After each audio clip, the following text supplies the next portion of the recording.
Our speaker is Dr. David Antion. Dr. Antion is an ordained minister who is also a licensed psychologist.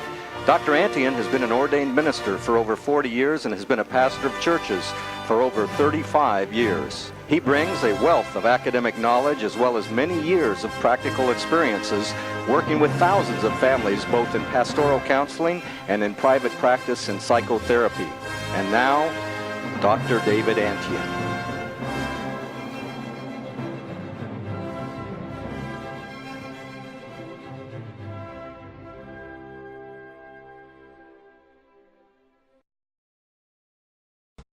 The Bible says a generation comes and a generation goes. People move from the marriage altar to the funeral home time and again. And it happens. One day, sooner or later, it will happen. People take the vow till death do us part, and sooner or later, often sooner, it happens. Death and marriage and children and more marriage and death and more marriage. And that's the way it has happened. Children grow up and get married, and grandchildren come along, and then there's death. Abraham buried Sarah, his wife, in a cave, and then he turned to the business of looking for Isaac, a wife. So it has gone on from the beginning. Then Isaac came up, and then he had children, and then Jacob, and then he was looking for a wife for him. We read in the book of Genesis chapter 23 in verses 1 through 3, Now Sarah lived 127 years.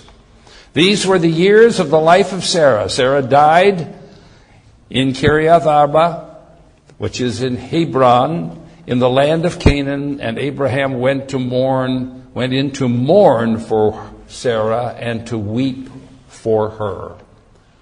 You know, the proper thing, you lose somebody close, loving and close to you, proper thing is to mourn for them. And that mourning, every tear that you shed for this person is an honor to them.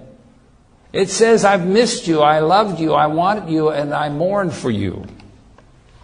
In Genesis chapter 23, dropping down to verse 19, it said, after this, Abraham buried Sarah, his wife, in the cave in the field, because he negotiated in the chapter 23, he negotiated for this piece of property, and he got it. So we have the two most celebrated stories of love. Isaac's love, and then Jacob's love. But they're very different. Let's take a look at beginning in Genesis chapter 24, beginning in verse 1. Now Abraham was old and advanced in age, and the Eternal had blessed Abraham in every way. Do you think that man was thankful? Because he would bless in every way possible.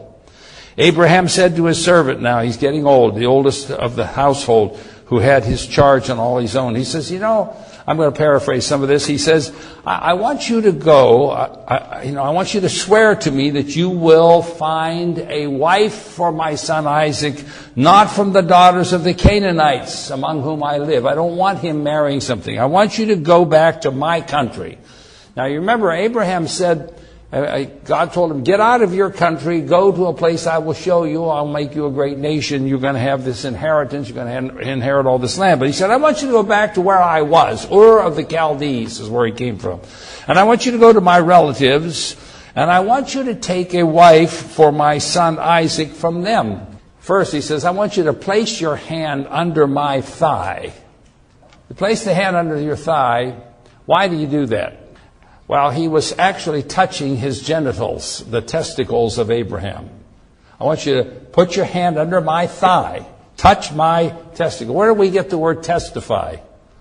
Testicles, testify, all that. It's, you swear to me on my oath, on my progeny, on my generations, that you will do this. So he said, okay, I will swear to you. But he said, I'm going to go there, but what if she won't come with me? What if we find a woman and she won't come with me? And he says, well, okay. And then he says, should I take your son back then to the land? I'm going to go to a woman who's never seen your son, And I'm going to say, hey, come marry this guy. Well, what if she says, I don't know, I can't see him. Should I take your son back to the Ur of the Chaldees? And Abraham said, no. Do not take my son back there. The Eternal, the God of heaven, who took me from my father's house and from the land of my birth, and spoke to me and swore to me, saying, to your descendants I will give this land. He will send his angel before you. He will take, and you will take a wife for my son from there. In other words, God, who gave me this land, will send his angel ahead of you. He's telling his servant. Have confidence. But, verse 8, if the woman will not follow you, then you will be free from this my oath. Only do not take my son back there. I don't want you to take him back. So the servant placed his hand under Abraham's thigh and swore to him concerning the matter. Verse 10, and the servant took 10 camels from the camels of his master and set out in a variety of good things of his master's hand. And he arose and he went to Mesopotamia, the city of Nahor. That's where Abraham came from, and were his relatives. And he made the camels kneel down outside at evening time when the women go out to draw water. I guess it was a custom. Evening, they come up to a well, they're all drawing water. And he said, the servant says, O eternal God of my master Abraham, please grant me success today and show loving kindness to my master Abraham. Behold, I'm standing by the spring, and the daughters of the men of the city are coming out to draw water. Now listen to what kind of perception this guy has. Now may it be that the girl to whom I say, please give me a drink. Please let down your jar so that I may drink. And let that girl, if that girl answers and says, drink, and I will water your camels also, may she be the one whom you have appointed for your servant Isaac. He didn't say, I want to look at the girl, I want to make sure she's just beautiful, she's curvy, she's built well, she's got this, she's done that. He's looking for character, kind, thoughtful, loving. Verse 15, before he had finished speaking, behold, Rebekah, who was born to Bethuel, the son of Milcah, who was the wife of Abraham's brother Nahor. Verse 16, the girl just happened to be very beautiful, a virgin, and she went down to the spring and filled the jar and came back up. Then the servant ran to meet her, and he says, please let me have a drink, a little water from your jar. And she said, well, drink, my lord. And she quickly lowered her jar to her hand and gave him a drink. Now, when she had finished giving him a drink, she said, I'll draw some water for your camels. So she quickly emptied the jar in the trough and ran back to the well, drew water. She drew for all his camels. He looks at this young woman and how kindly she was. What a spirit. What is the essence of the feminine quality of women? One of them is the kindness, the reaching out, the nurturing, the quality of loving and caring. Character is what this servant was looking for. Now, Abraham didn't tell him what to look for, did he? He just said, I want you to find a wife. He didn't say what kind of wife. He didn't say what kind of person. This servant, on his own, said, I'm going to look for a girl that will do this. He was praying to God, saying, I hope I find a girl that will do this. And if she says, I'll water your camels, I'll know that's the right girl. So she quickly emptied the trough. She ran back to the well. She drew all the water. In verse 21, meanwhile, the man was gazing at her in silence to know whether the Eternal had made his journey successful or not. When the camels had finished drinking, the man took a gold ring weighing a half shekel and 2 bracelets for her wrists weighing 10 shekels of gold. And he said to her, whose daughter are you? And he said, please tell me, is there room for us to lodge at your father's house? She goes there, And then the guy recites all the things. I came from Abraham. He asked me to find a woman for him. He had one son, Abraham, your brothers, and so on, your great uncle, had one son.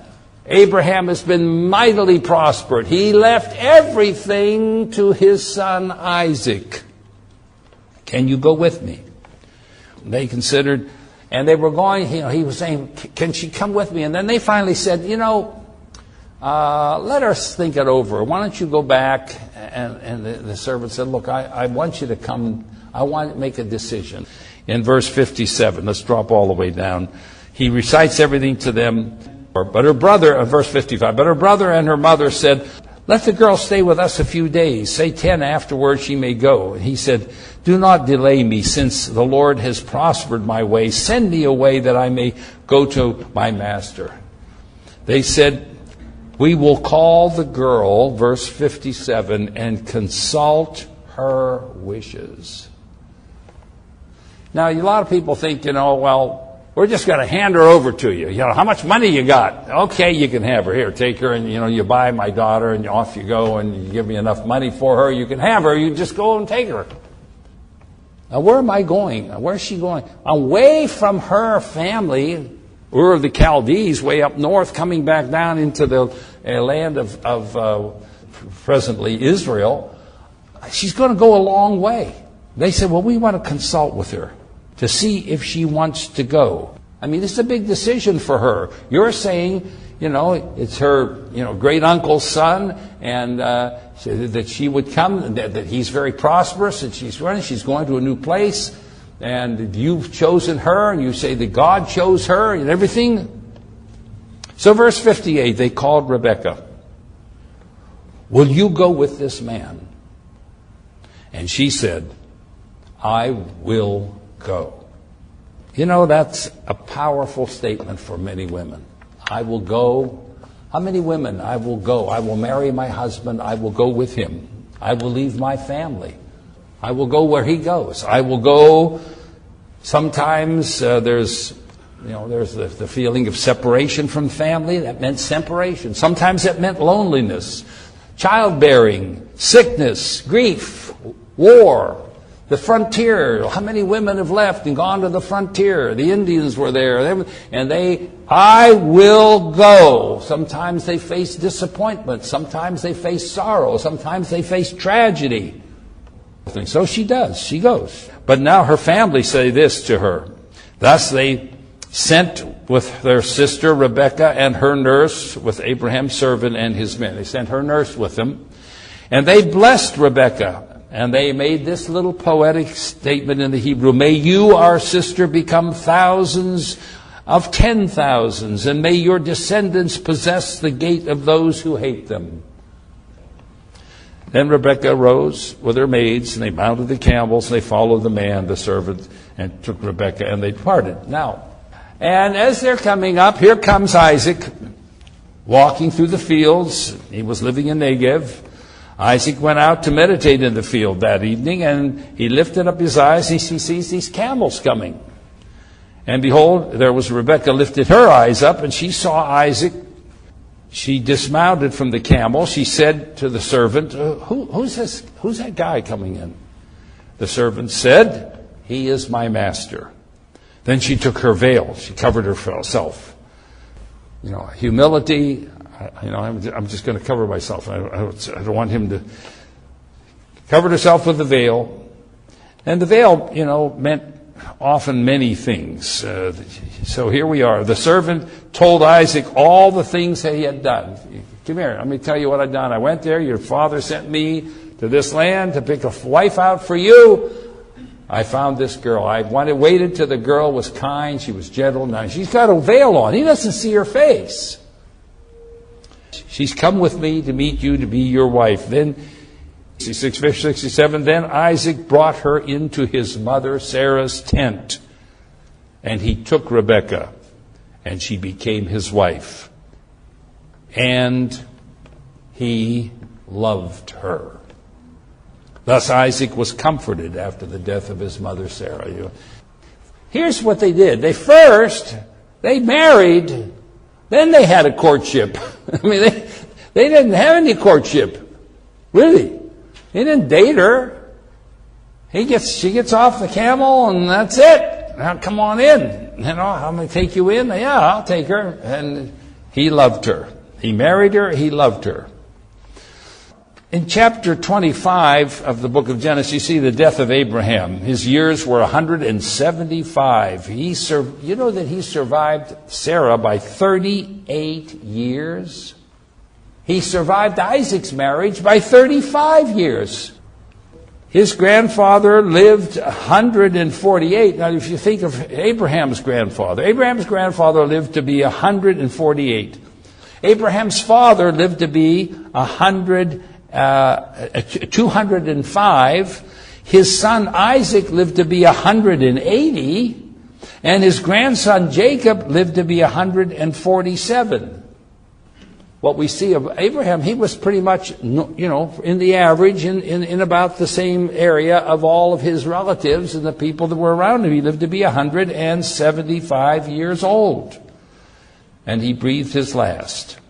In a happy age, it says. He was happy, he was fulfilled, he was blessed. You see that in Genesis 25. He was very blessed in his life. He was gathered to his people. It just meant he was gathered to the area here. He didn't go back to Ur of the Chaldees. Now, Isaac marries Rebekah. And when she is pregnant, she is really having a tough time with the pregnancy because there's a lot going on in her womb. And it says the children struggled together within her in chapter 25 and verse 22. It says, why am I this way? So she inquired of God. And the Eternal said to her, 2 nations are in your womb. 2 peoples will be separated from your body. 1 people shall be stronger than the other. The older shall serve the younger. Now they were twins. One started out, and then he went back in, and the other came out first. Esau, who was born first, and then was Jacob then holding Esau's heel coming up. So what happened in the last view of this marriage, and it's sad, because as beautiful a woman as Rebekah was, and as beautiful and as great a guy as Isaac was, it was not a healthy family life. Because Isaac loved Esau. Because he was a hunter, he would bring him fresh meat from the field, and he was a man of the field, and he wanted to be Jacob was more of a domestic kind of guy. He stayed around, he wanted to grow crops and grow his lentils and grow his stuff, and lived around the house. And it says Rebekah loved Jacob.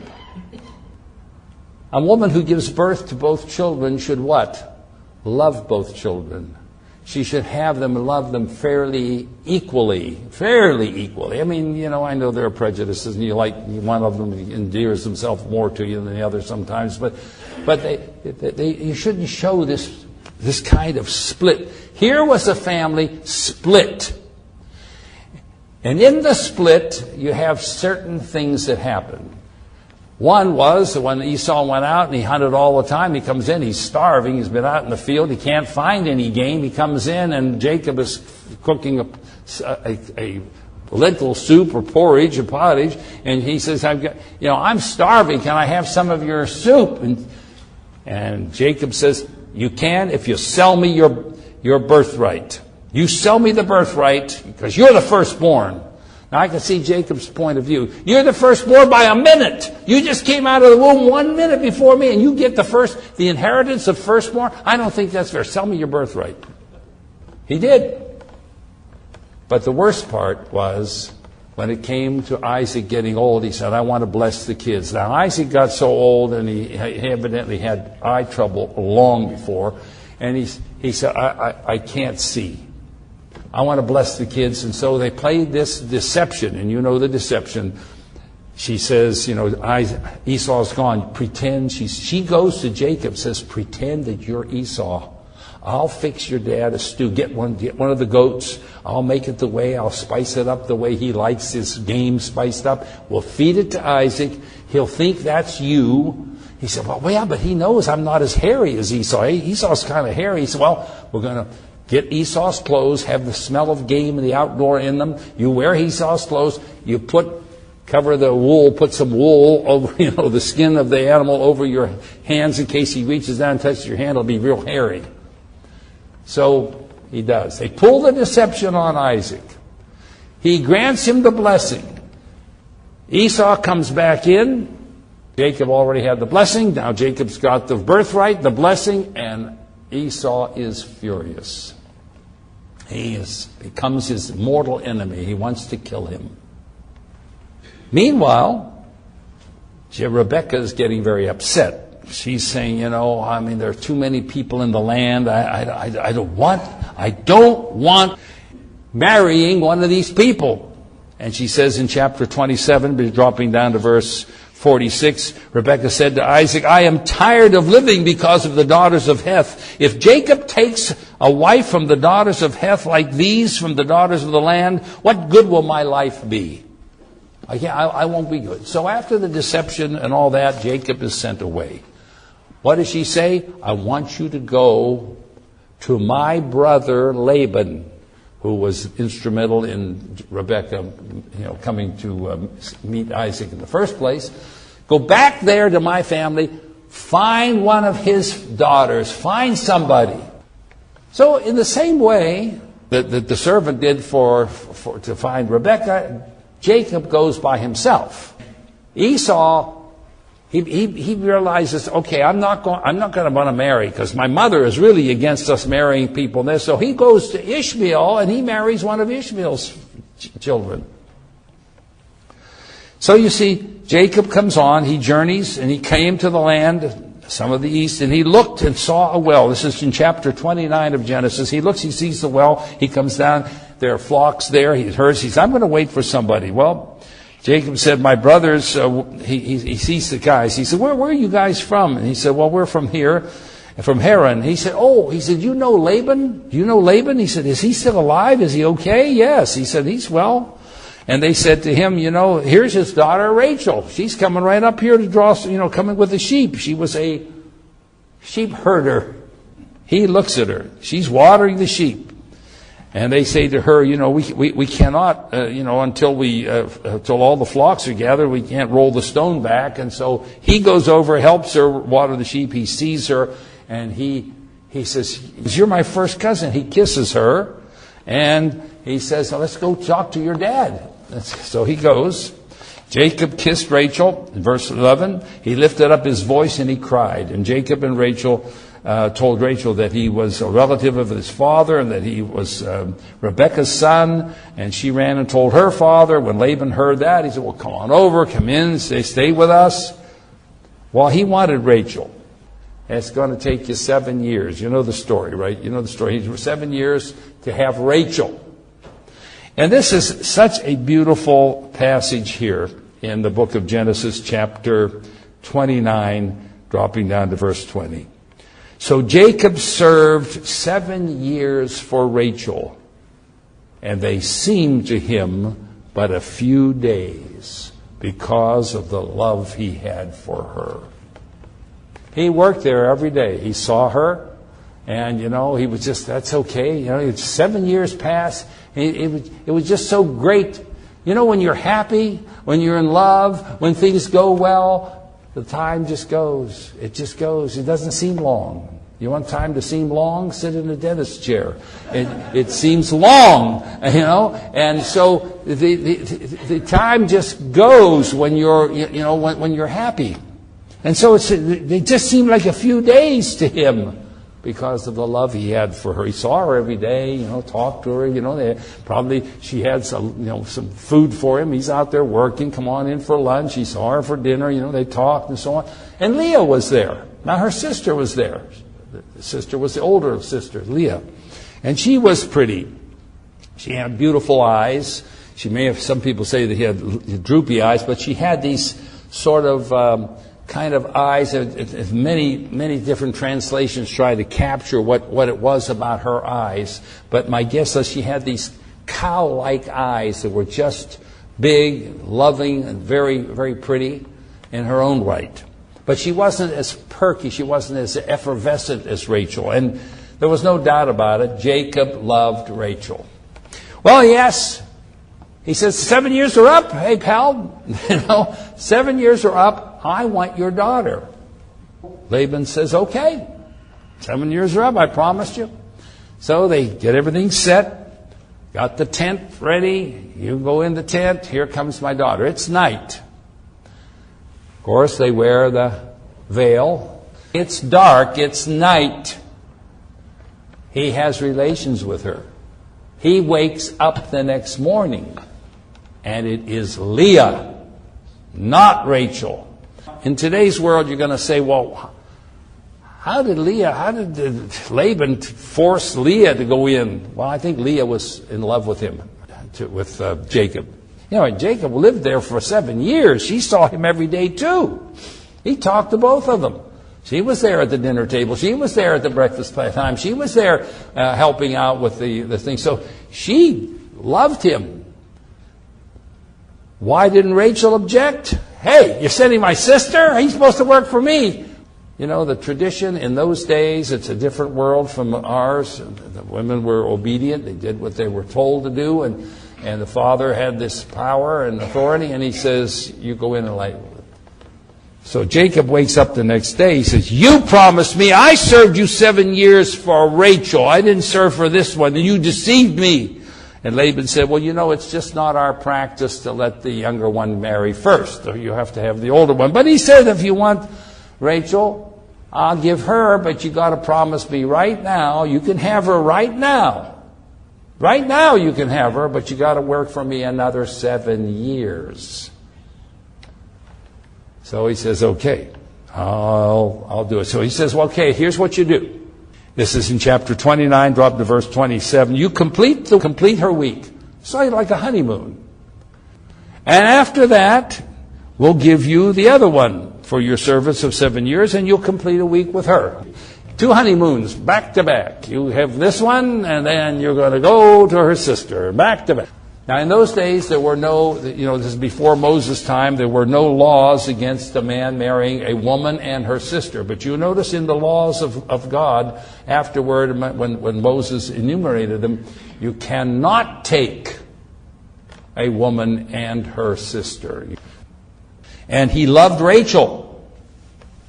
And I think the King James says, and he hated Leah. In other words, the Hebrew means he didn't hate her, he just didn't love her as much. He loved Rachel and didn't love Leah as much, but he did serve another 7 years. And in verse 31 of chapter 29, the Eternal saw that Leah was unloved. Is there any more sad thing to have said? Here's Leah, I love him. And he's my husband, too. He married me. I know he wants my sister. He loves my sister more. The Lord saw that Leah was unloved, and he opened her womb, but Rachel was barren. So Leah conceived and bore a son named Reuben, for she said, because the Lord has seen my affliction. Reuben means to see something, to see, that God sees.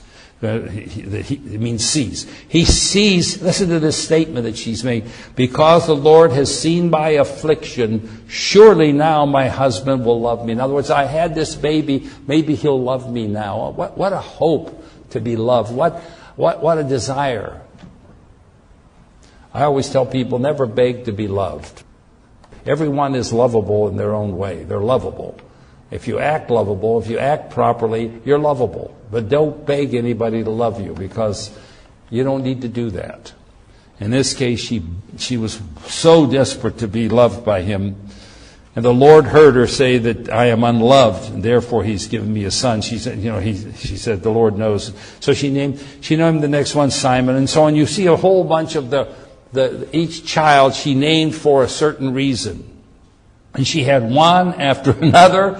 She's having one baby after another baby. So that means that Jacob certainly is fulfilling his job. I mean, he says, well, okay, I've taken you as a wife. I'm not going to let you be alone. I'm not making you barren. So I'm going to be over here with you. I'm going to make love to you. And then he's going to go over and make love to Rachel. But she's conceiving one after another, after she has 4 kids in a row.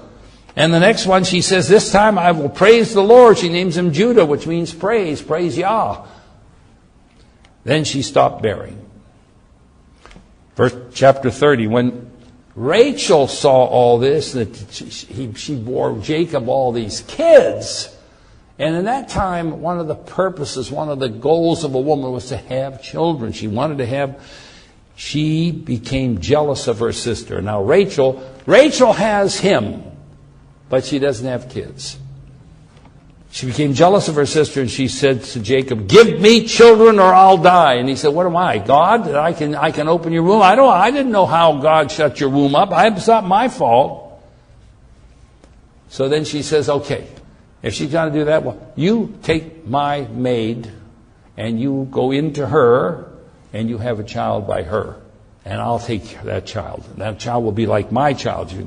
From my concubine, my maid, and you have a child by her. So Rachel's maid Bilhah conceived and bore Jacob a son. Rachel said, with mighty wrestlings I have wrestled with my sister. So she called him Naphtali, which meant twisted. I'm twisting and wrestling with somebody all the time. She's wrestling with her. They're in terrible competition. And here's Jacob. He's in between with all this woman over here, with this woman over here, Leah pleading to love me, please love me, and Rachel, I want children. Now you got to give me kids too. So Leah stopped bearing for a while, and so she says, okay, we're going to use our maids. I've got a maid. Jacob, get over here, have relations with my maid. And so he has relations with her. Then she has a child, and then we'll have another one for my other maid. And so they go back and forth with the maids for a while. And this is a sad one in chapter 30, dropping all the way down to about verse 15. Well, let's start in verse 14. Now, in the days of the wheat harvest, Reuben went and found mandrakes in the field, and he brought them to his mother Leah. Rachel said to Leah, please give me some of your son's mandrakes. And she said to her, is it a small matter for you to take my husband? And would you take my son's mandrakes also? So Rachel said, you give me those mandrakes, and I'll send Jacob over to lie with you tonight in return for your son's mandrakes.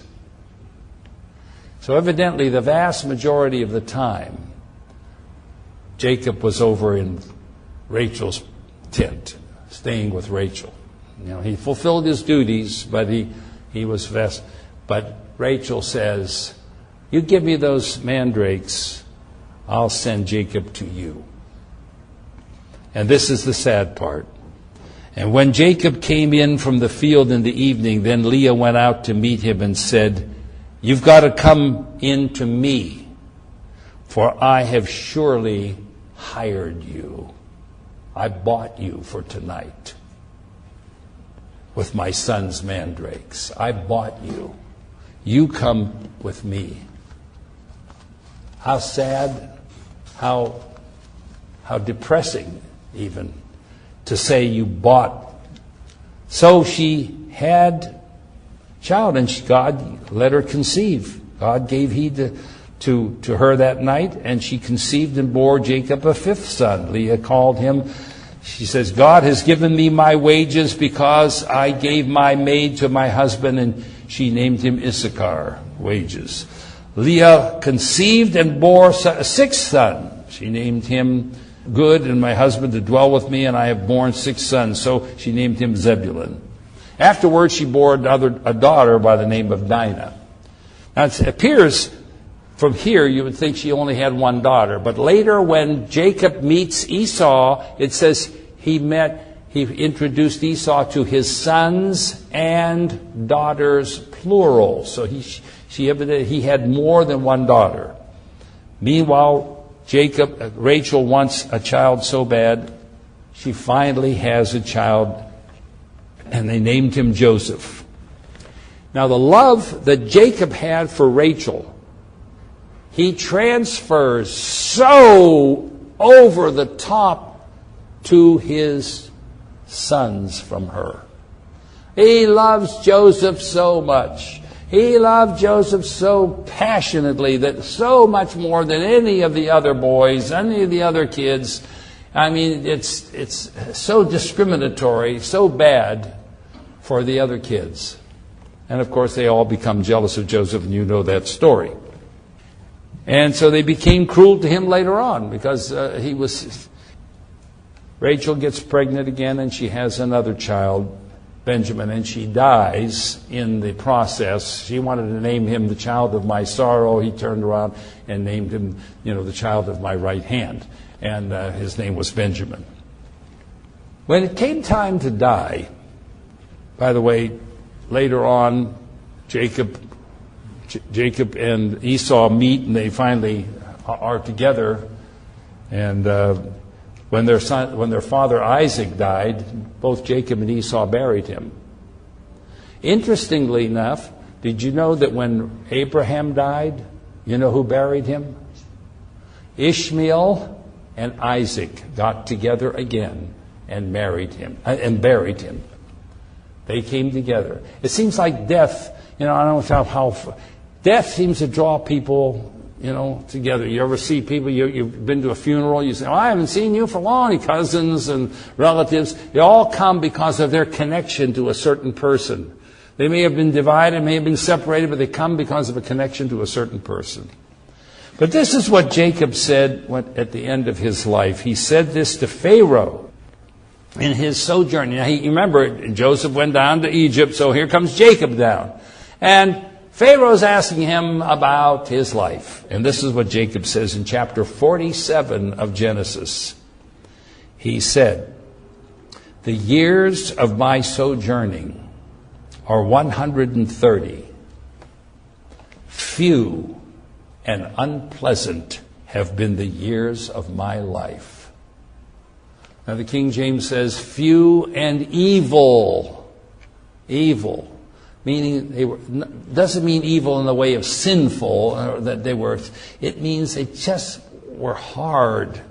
They were not happy years. They were few and unpleasant have been the years of my life. Nor have they attained the years that my fathers lived during the days of their sojourning. Jacob died considerably younger than Isaac, considerably younger than Abraham, considerably younger than his uncles, Abraham's brothers, and considerably younger. It was a very hard life. And you can imagine, when you love people and they don't love each other, how you're torn constantly with that problem. Leah, Rachel, her kids, these kids. These people, I love Joseph. Now they hate Joseph. Now what happened to Joseph? And you know how hard it was on Jacob when they brought Jacob that torn up, multicolored robe of Joseph's and said he's dead. Some animal got him, killed him. We saw him here. Here's the blood soaked. They soaked it with sheep's blood, but here's the blood of your son. He's gone. And he thought he was gone. He was dead. And he mourned and he mourned and he cried and he cried and he held on to Benjamin now, the youngest one. And it was just a sad world there. But the one thing he clung to. Now he had a courtship. Do you notice the difference between these two marriages, between Isaac and Jacob? Isaac took Rebekah immediately, right into the bed, took her right away, and she became his wife. And afterward they had a courtship. Jacob had a courtship for 7 years before he took Rachel. But she was, you would have to say, the love of his life.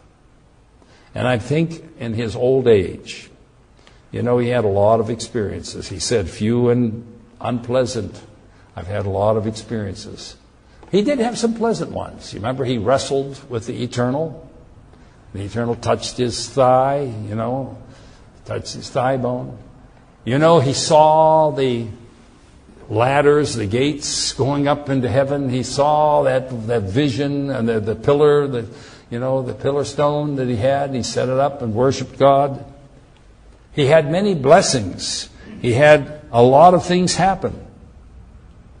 But in his old age, and he was dying, I think because of his love, I think he would have seen in his dying days the face and heard the voice of his beloved Rachel.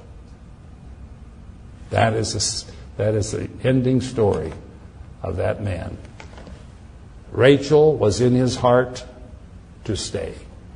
There are people who will come into your life. They will be in your heart.